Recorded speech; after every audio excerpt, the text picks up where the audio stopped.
There's a certain stillness to betrayal before you realize it's happening. It's like the quiet just before a storm, when the sky hasn't turned dark yet, but the air feels heavier, thicker, as if it already knows what's coming.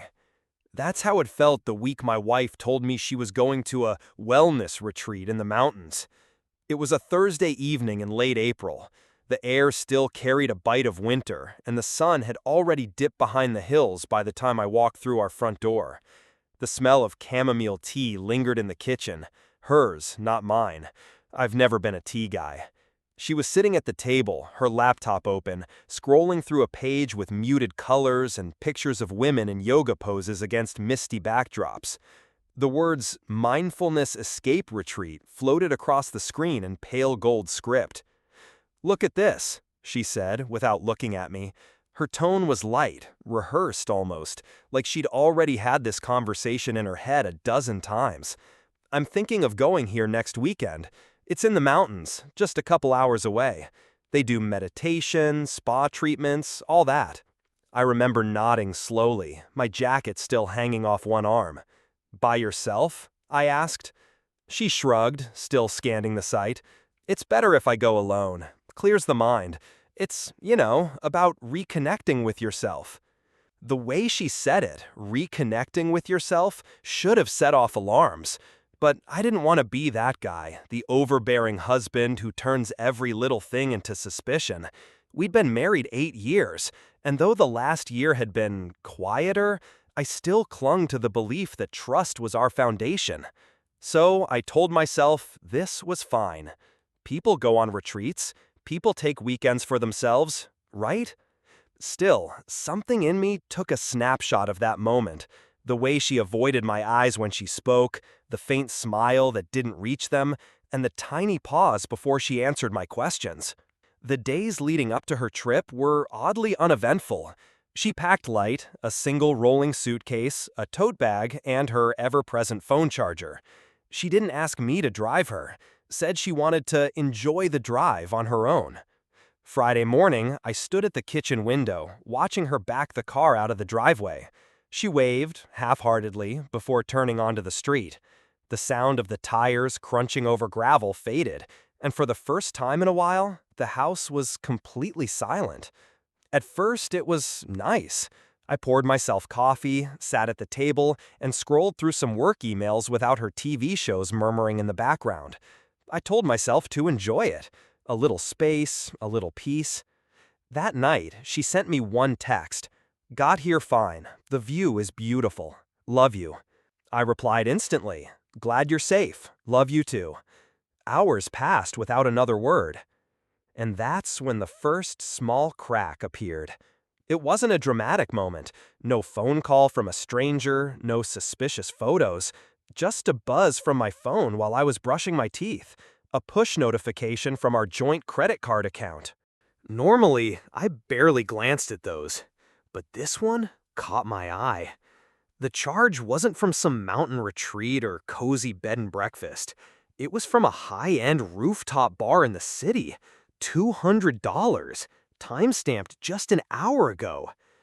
The city was not in the mountains, and she was not supposed to be anywhere near it.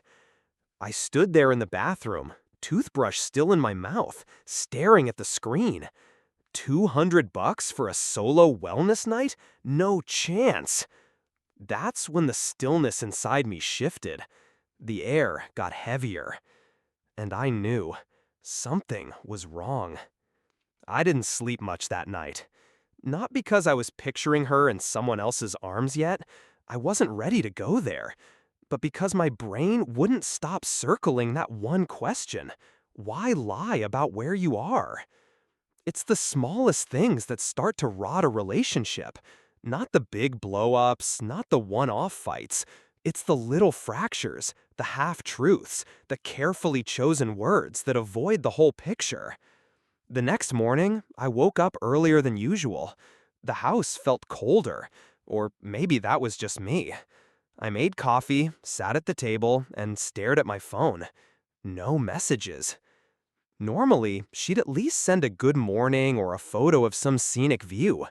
That had been our routine for years. She liked sharing moments, even the boring ones. Now, silence. Around 10:15, another credit card notification came through. I tapped it open without hesitation. This one was a boutique clothing store in the same city where the rooftop bar had been. $462. A wellness retreat doesn't require a cocktail tab and a designer dress. I set my phone down and just sat there. The denial part of my brain was already working overtime, scrambling to come up with reasonable explanations. Maybe the retreat was near the city. Maybe she stopped there on the way. Maybe she met some old friend. But the explanations felt like duct tape on a sinking boat. By noon, I decided I needed more than speculation. I logged into our credit card account online and pulled up the last 24 hours of transactions. There it was, in black and white. Friday, 6:04 p.m., gas station, about 30 miles from home. Friday, 7:12 p.m., rooftop bar, city center. Friday, 9:03 p.m., rooftop bar, again. Friday, 9:45 p.m., another bar, 2 streets over. Saturday, 10:14 a.m., boutique clothing store. Not a single charge for the mindfulness escape retreat she'd sold me on. Not for lodging, not for spa services. The air in the kitchen felt stale. I opened a window and let the morning wind push through, but it didn't help.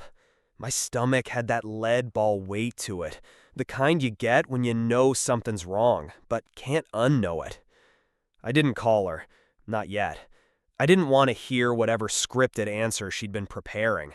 I wanted facts, unfiltered. So I went back to the website she'd shown me, the one with the pale gold script and the yoga poses. I found a phone number buried at the bottom and called it. A cheerful voice answered, "Mindfulness Escape Retreat, how can I help you?" "Yes, hi," I said, trying to keep my voice even. "My wife is supposed to be staying there this weekend. I just wanted to check if she arrived okay." "Of course," the woman said. "Name?" I gave her wife's full name. There was a pause, some keyboard clicks, then, I don't see a reservation under that name. Are you sure it's for this weekend?" I hung up, before she could finish her follow-up. The stillness in me broke then, not into rage, not yet, but into something sharper, a clarity. She wasn't at a wellness retreat. She never intended to be. The only question left was, where exactly was she? When the truth starts to slip through the cracks, it's tempting to rip the whole wall down. But I've learned that patience reveals more than rage ever will. I spent the rest of that Saturday watching the clock. My phone stayed on the table in front of me, the credit card app open like a live feed. If she was in the city, I wanted to see exactly what she did next. Around 2:37 p.m., another charge popped up. A late lunch at a high-end restaurant near the waterfront, a place we'd been to once for our anniversary, with a bill for two had been just over $200. The timestamp made it clear it was a sit-down meal, not a quick snack between yoga sessions. That was the moment I stopped hoping there was an innocent explanation. You don't eat a romantic lunch for two on a solo self-discovery weekend. I pulled up Google Maps and typed in the restaurant's name, checking the street view. The boutique she'd visited earlier was only a few blocks away. The rooftop bar from the night before, just a short walk down the same stretch. She wasn't wandering. She was staying in the area.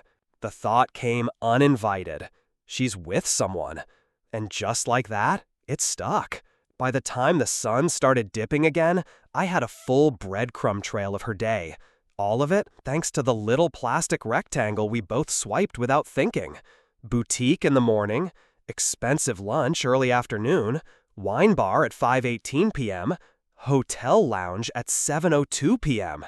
That last one nearly knocked the air out of me. It wasn't even disguised. The name of the hotel was right there on the transaction. A luxury spot overlooking the river, the kind of place you book for anniversaries, honeymoons, or affairs. I closed my laptop and leaned back in my chair. The house felt too quiet now, the kind of silence that presses against your ears. I still didn't call her, not because I was afraid of what she'd say, but because I wanted her to keep thinking I was in the dark. People get sloppy when they believe no one's watching. That night, I poured myself a drink, something stronger than coffee this time, and sat by the living room window. I could see our driveway, empty except for my car. I imagined her in some dimly lit hotel suite, maybe looking out at the same night sky, but with someone else beside her. The thing about betrayal is that it's rarely sudden. It's a slow build, a series of choices. And once you notice the pattern, it's impossible to unsee it. By Sunday morning, I'd made up my mind. I wasn't going to wait for her to bring me scraps of the truth. I was going to find out exactly where she'd been, and with whom, before she even set foot back in this house. Sunday mornings in our house usually meant pancakes and coffee, maybe a lazy hour on the couch with her feet in my lap while we planned the week ahead. This Sunday, I woke up to silence and an empty side of the bed that still smelled faintly of her shampoo. It wasn't the comforting kind of absence, it was a reminder. I made coffee anyway, but I didn't touch the pancakes. My appetite had been replaced by a kind of steady, focused energy, the kind you get before you make a big move. I started with the hotel. It was a chain, but one of their high-end branches, the kind that caters to people who want to pretend they're someone else for a weekend. I found the number online and called, putting on the friendliest voice I could muster. "Hi there," I said. "I'm trying to get in touch with my wife. She's staying there this weekend. I think she might have given me the wrong room number. Could you connect me?" "Of course," the front desk snark said politely. "What's her name?" I gave it to her, spelling it out slowly. There was a pause, the faint sound of typing. "Yes, I see her here," the clerk said, her tone shifting slightly. "Would you like me to put you through to her room?" My pulse spiked. "Actually," I said, keeping my voice casual, "could you tell me the room number? I'll just surprise her." "I'm sorry, sir, we can't give out that information, but I can transfer you." I cut her off. "No, that's okay. I'll just wait for her to call me back." I hung up before she could ask more questions. So she was there, in that hotel. Not in a cabin, not at a retreat, not anywhere near the mountains. The confirmation hit harder than I expected. It's one thing to suspect, another to have it spelled out. I sat at the kitchen table, drumming my fingers against the wood, thinking. The credit card charges would be there forever. The hotel record would be there too. But what I didn't have yet was who. That's when I thought of Mark. Mark's been my best friend since high school. We'd played football together, been in each other's weddings, seen the worst and best of each other. More importantly, Mark lived only a few blocks from that hotel. I shot him a text. "You around today? Need a favor." He replied almost instantly. "Yeah, what's up? Can you swing by the Riverside Grand Hotel in about an hour? Just keep your eyes open for my wife." There was a pause. Then, oh, hell. Okay, I'll go. An hour later, my phone buzzed. It was Mark. "She's here," he said without preamble. "She just came out of the lobby. Not alone." I gripped the phone tighter. "Who's she with?" Mark exhaled. Tall guy, maybe mid-30s, dark hair, hand on her lower back. They look close. I closed my eyes. The image burned itself into my mind, even though I wasn't there to see it. Mark hesitated before adding, "They're walking toward the parking garage. You want me to follow?" "Yes," I said, my voice low. "Follow them." Mark had always been the type to treat everything like a mission. Back in high school, if we needed beer for a party, he could get it without a hitch. If a buddy got into trouble, Mark was the one who handled it quietly. So when I told him to follow them, I knew he'd do it right. I stayed in my kitchen, phone in hand, pacing between the counter and the window while waiting for updates. 5 minutes later, he called. "They just pulled out of the garage," he said. "He's driving. She's in the passenger seat, laughing at something. You want me to keep tailing?" "Yes," I said immediately. My voice sounded calmer than I felt. I imagined her, my wife, sitting in another man's car, turning her head toward him the way she used to look at me. It was a strange kind of pain. Not a stab, more like a slow, steady burn that didn't let up. They're heading toward the waterfront, Mark continued, turning into that little strip near the Riverwalk. I knew the place. It was lined with boutique shops, wine bars, and tiny restaurants with outdoor seating. Romantic spots for couples. They just parked, Mark said after a pause. Now they're walking into the Blue Lantern Cafe. I'd been there once, years ago. Small tables, dim lighting, live music in the evenings. It was the kind of place where you linger, not just grab a coffee. They're sitting close, Mark reported, his arms around the back of her chair. She doesn't look like she's resisting. I pressed my hand to my forehead, eyes shut. Get a photo, I said. Mark didn't question it. A few minutes later, my phone buzzed with a picture message. There she was, my wife, leaning in toward him, her hand on his knee. She looked happy, not guilty, not nervous, just comfortable, like they'd done this 100 times. I stared at that image until it blurred. Mark called again. You want me to stick around? No, I said finally. My voice was flat now, almost mechanical. You've done enough. Go home. When I hung up, the house felt smaller somehow, like the walls were pressing in. The photo was still on my phone, and I couldn't stop looking at it. This wasn't a maybe anymore. It wasn't a misunderstanding. This was real. And now I had proof. The only thing left was deciding what to do with it. Once the picture was in my hands, everything changed. Up until that moment, there had been room, however small, for doubt. But now, doubt was dead. I sat at the table, the photo glowing on my phone screen, and thought about all the different ways I could blow this up. I could drive straight to the cafe, slam the picture down in front of them, watch their faces twist. I could wait outside the hotel, catch them as they walked in. But the thing is, those moments are messy. They're emotional, impulsive, and they give the other person room to spin a story, to lie.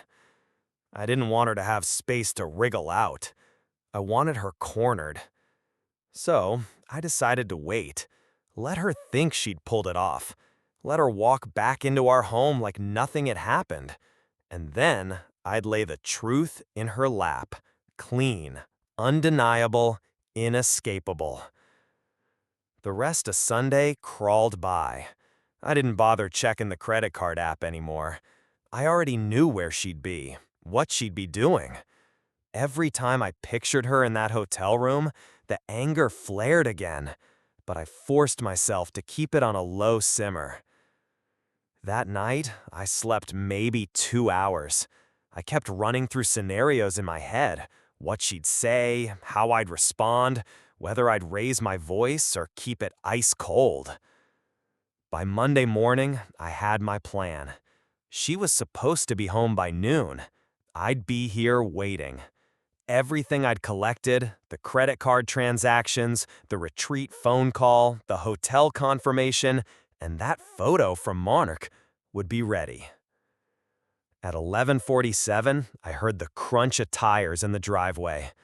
My heart thudded once, hard. Through the window, I saw her step out of the car. She was wearing a different outfit from the one she'd left in, a dress I'd never seen before, probably from that boutique.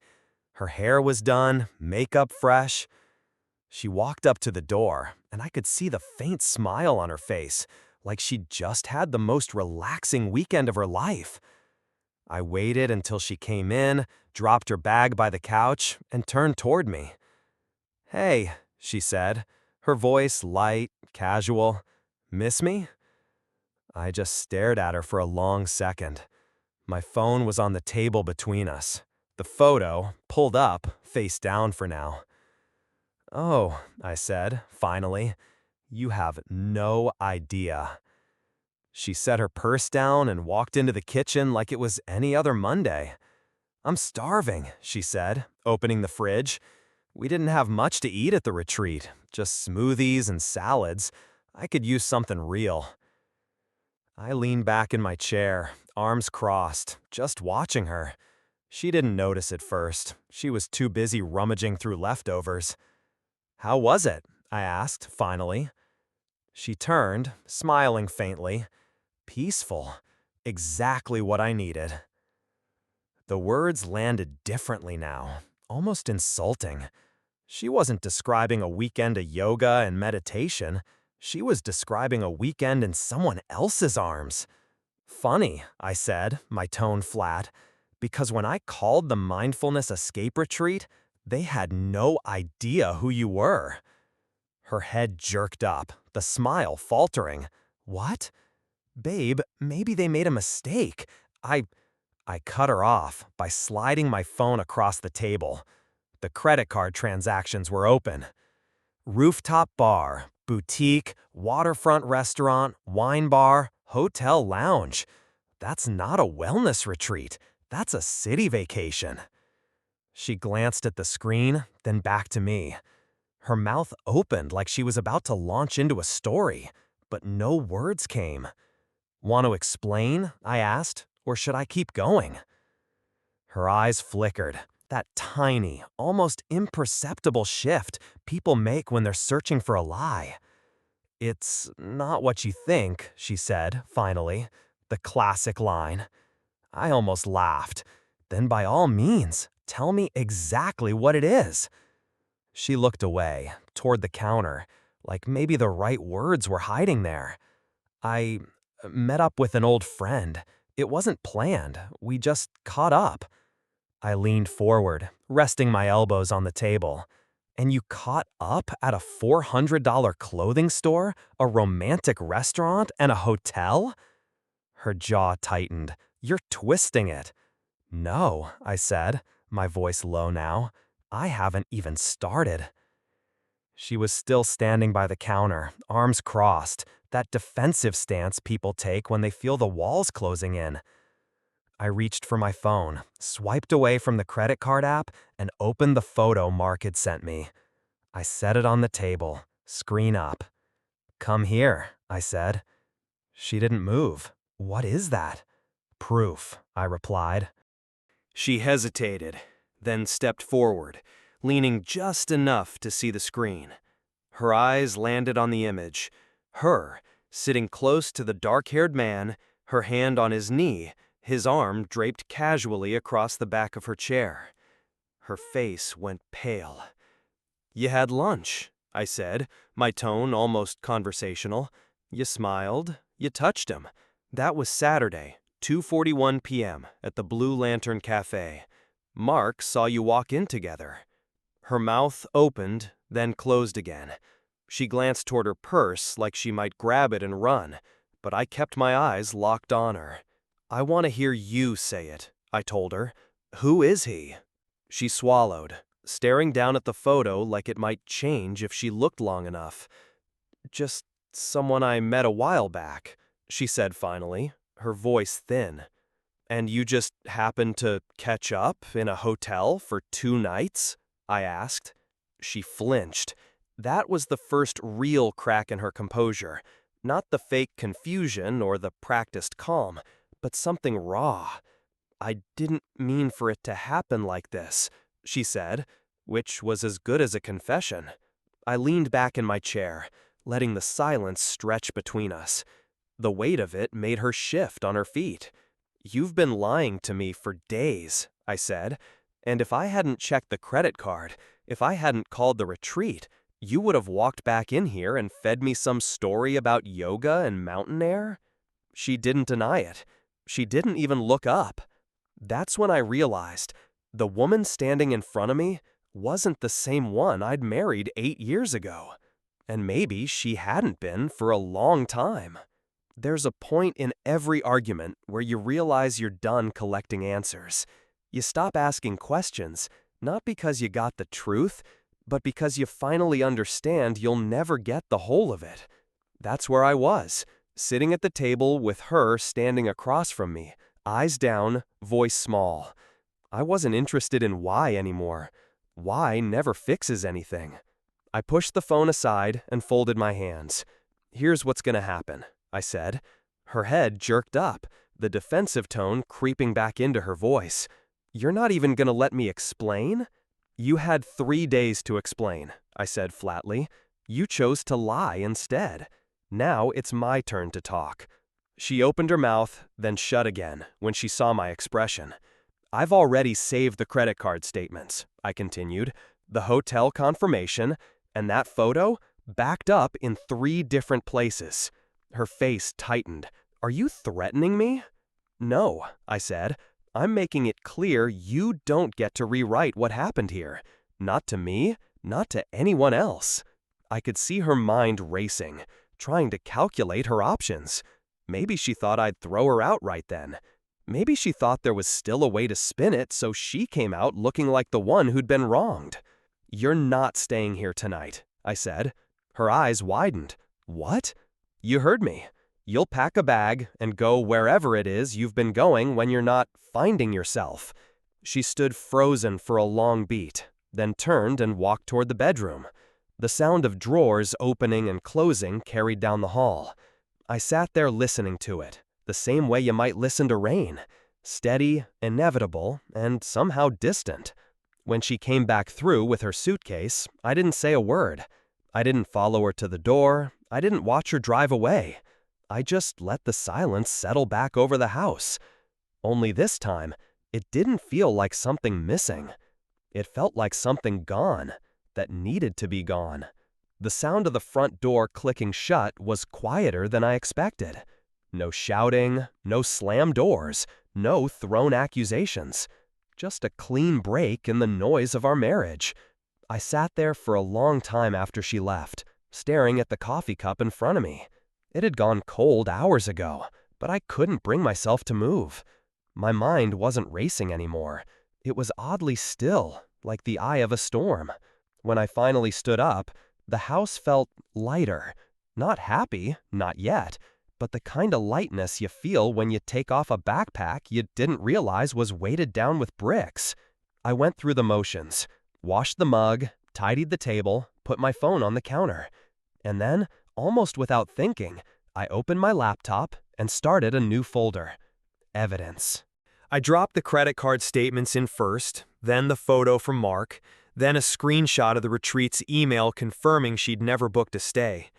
I didn't know if I'd need it for a lawyer or just for my own sanity, but it felt like stacking bricks in a wall between me and whatever story she might try to tell later.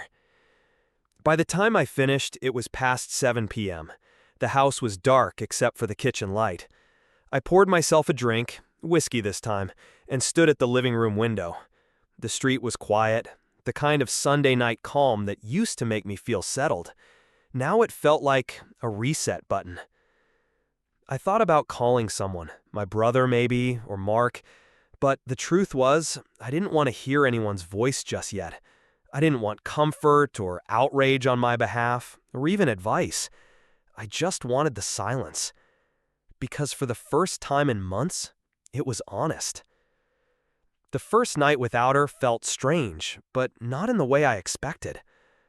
I thought I'd lie awake, staring at the ceiling, replaying every detail of the weekend until my brain burned out. Instead, I slept harder than I had in weeks. Monday morning, I woke up before the alarm. The bed was cool and wide, and for once, there was no muffled sound of her phone buzzing beside me. No half-hearted, good morning. Just quiet sunlight spilling through the blinds. I made coffee, sat down with my laptop, and opened a new tab, Divorce Attorneys Near Me. Scrolling through the list, I realized how automatic the decision felt. There wasn't a debate in my head, no weighing of pros and cons. The marriage had been dead long before the affair. The affair was just the proof I couldn't ignore. By noon, I'd spoken to one attorney and scheduled a consultation for later in the week. He'd told me to gather financial records, proof of the affair if I had it, and any communication between us that showed deception. I told him I had all of it ready. After hanging up, I walked through the house with a trash bag, collecting her things. Not all of it, just the obvious, the stuff that made the place feel like it was still half hers. Shoes by the door, a sweater draped over the couch, makeup scattered across the bathroom counter. Each item went into the bag without ceremony. No anger, no dramatic tossing, just a steady rhythm. By the time I tied the bag shut, the rooms already felt different. Mark texted later, just 2 words. "You good?" I typed back, "Getting there." And I meant it. It wasn't that I was over it. You don't erase 8 years in a weekend. But I could feel the first inch of distance forming between me and the wreckage. And with every step I took, that inch grew. By Thursday, I was sitting across from the attorney, a folder of documents on the table between us. He flipped through the credit card statements, the hotel call log, and the photo from Mark without much expression. To him, it was just another case. To me, it was the last 8 years reduced to paper and pixels. "She's not going to fight this," he said matter-of-factly. "You have hard proof. If she's smart, she'll sign and move on." I nodded. That was all I wanted. No drawn-out battles, no revenge campaigns, no public spectacle. Just an ending. That night, I sent her a single text. "We're done. My lawyer will be in touch." No threats, no pleading, just a fact. She didn't reply. Over the next week, I started filling the empty spaces in the house with small changes. A different set of mugs in the kitchen, new sheets on the bed, a fresh coat of paint on the hallway wall. Little things that didn't erase her, but made it clear this was my space now. I stopped checking the credit card app. I stopped wondering where she was. The habit of tracking her movements fell away quicker than I expected, replaced by something far better: not caring. One evening, about 2 weeks later, I found myself on the porch with a cup of coffee, watching the sunset. The air was warm, the neighborhood quiet, except for a few kids playing down the street. For the first time in a long while, I felt steady. Betrayal changes you. It sharpens some edges and smooths others. It teaches you how fast a foundation can crumble, and how strong you can stand when it does. If there's one thing I'd tell anyone reading this, it's this: trust is a gift, not a guarantee. Give it carefully and take it back the moment someone shows you they can't hold it. I gave her mine for 8 years. She lost it in 3 days. And I didn't lose myself with it.